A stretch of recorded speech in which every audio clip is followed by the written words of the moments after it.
Muhammad lived in a very, very humble fashion. He did not hoard wealth or conquer kingdoms, as he very could have with his followers and with his power. He served as Allah intended him to serve. Once he saw paradise, there was no comparison for anything on this earth. This is the challenge for us. We have to consider everything that we have to gain in paradise for a little self-control here on earth. The first step, though, is to proclaim that there is only one God and that Muhammad is his messenger. Remember that anyone who says Shahada with sincerity will eventually enter paradise. Why is it eventually? Well, very simple. Islam has a well-defined sense of justice and a very well-defined sense of paradise. If sin is committed in this life, then it must be paid for. Sometimes we can pay for it in this life by acts of charity, being merciful to others, or receiving the forgiveness of those we have wronged. But sometimes the only way to purge the sin is by the torment of hellfire. All who die will pass through hellfire on the way to heaven. Believing Muslims will all eventually enter paradise, but it is up to each individual to decide how long you will remain in hellfire. Will your soul take a quick journey over hell so that it's only an eye blink? Or will you suffer for ages until all your sin is purged? Make a choice. Live a righteous life, make amends for past sin, and amends to the harm that you have done for others. That's right, my dear non-Muslim listeners. You have to make a choice sooner or later. Stop the life that leads to ruin. Embrace the faith that Allah subhanahu wa ta'ala has prepared and perfected for you in Islam. Take the Shahada in sincere faith. Pray every day and live righteously so that we may be together for eternity in paradise with no gaps in between. Saifullah? I couldn't have said it better myself. We really are not jealous or selfish with paradise.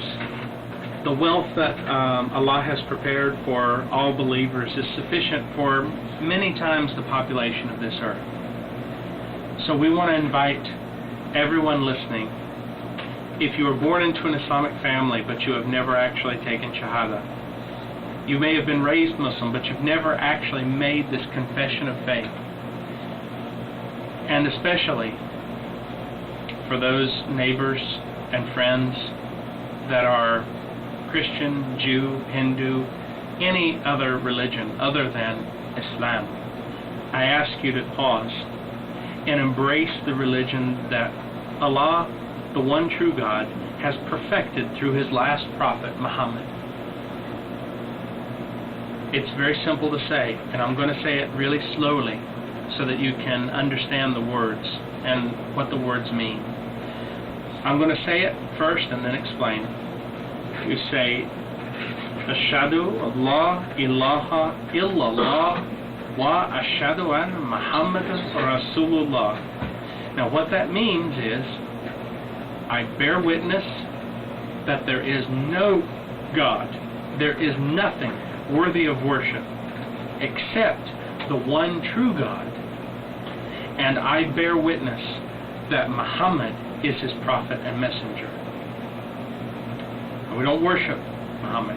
I need to be clear about this. A lot of people have the misconception. We revere him as a prophet. We revere Jesus as a prophet. If you're a Christian and you're thinking about coming to Christianity and you're like, but Jesus was really cool. Yes, Jesus was really cool. Jesus alayhi salam was one of the greatest of Allah's messengers. But I'm asking you to look at him in the way that he was. A teacher, a messenger, one that was given divine power, one that was given amazing insight, one that taught us. The first commandment is the most important commandment, to take no gods, to take nothing to worship except for the one God. Praying to Jesus, praying to Mary, praying to anyone other than God is the only unforgivable sin. So turn to it now, before you die. Turn away from it and turn towards the one true God. Worship only God. Say it with me now. I'll say it slowly.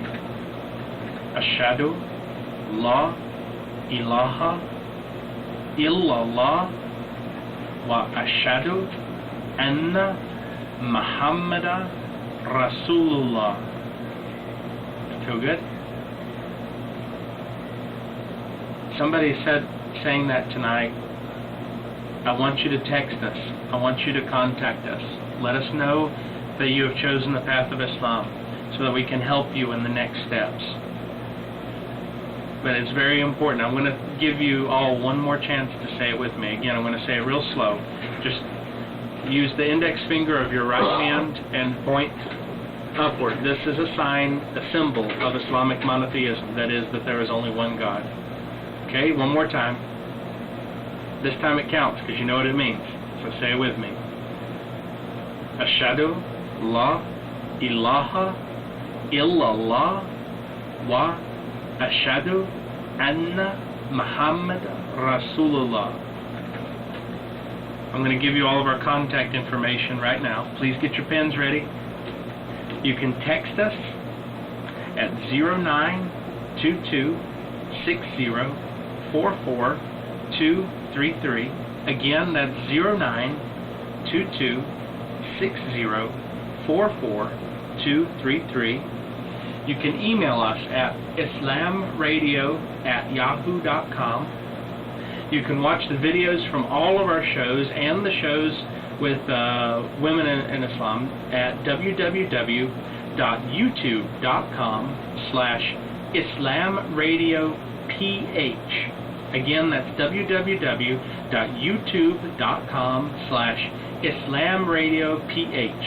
And of course, the PH is for Philippines, so that'll help you remember it. Islam Radio Philippines, Islam Radio PH. And then you can download the audio from our podcast account, and that's at islamradio.mypodcast.com. That is islamradio.mypodcast.com. Now, all of the online contact information is shared between the Message and Women in Islam. And we really hope that you'll join Women in Islam tomorrow night when they are airing from 8 o'clock until 9 o'clock in the evening, where they will be giving part 3 of their discussion on hijab. And we hope that you will join us next week on Wednesday night, again from 7 to 8, as we talk about the economics of Islam. The big E. The big one here. We're going to be going over all the things that deal with economics in Islam. That's going to be zakat and riba. MashaAllah. All right, I would just like to greet my mom, who's listening right now. Yeah, her name's Betty. John Cedric, who's also at home. And I also would like to greet Brother Ali Abdul Hadi Jr. Guerrero, who's listening right now, his family, and Brother Yusuf Lapita, and also people from Dawah al-Ikhlas, Sister Shaida, Sister Rashida, Brother Ahmed, and also the orphans. And also the women who has been, separated from their husbands, the Al-Israa Dawah Center cares for them also. All right, so if I failed to mention my friends out there, I'm really sorry.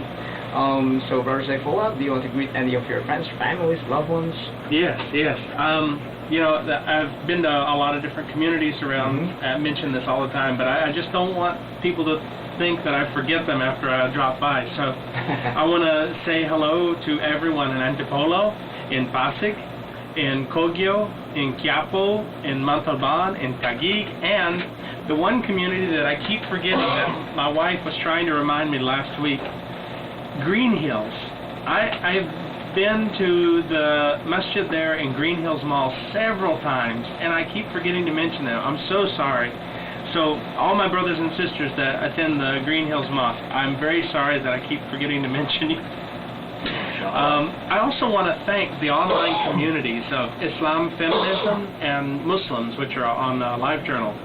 They have actually provided a lot of good insight and feedback to the shows. And all the people in the United States that are watching, my friends, my family in North Carolina, in Chicago, in California, in Oregon, and even in Pennsylvania. So many people have been touched by our show that I am really, really happy. I'm even happy to hear I got email from brothers in Saudi Arabia and in several different places in Europe. So, alhamdulillah, the message is spreading.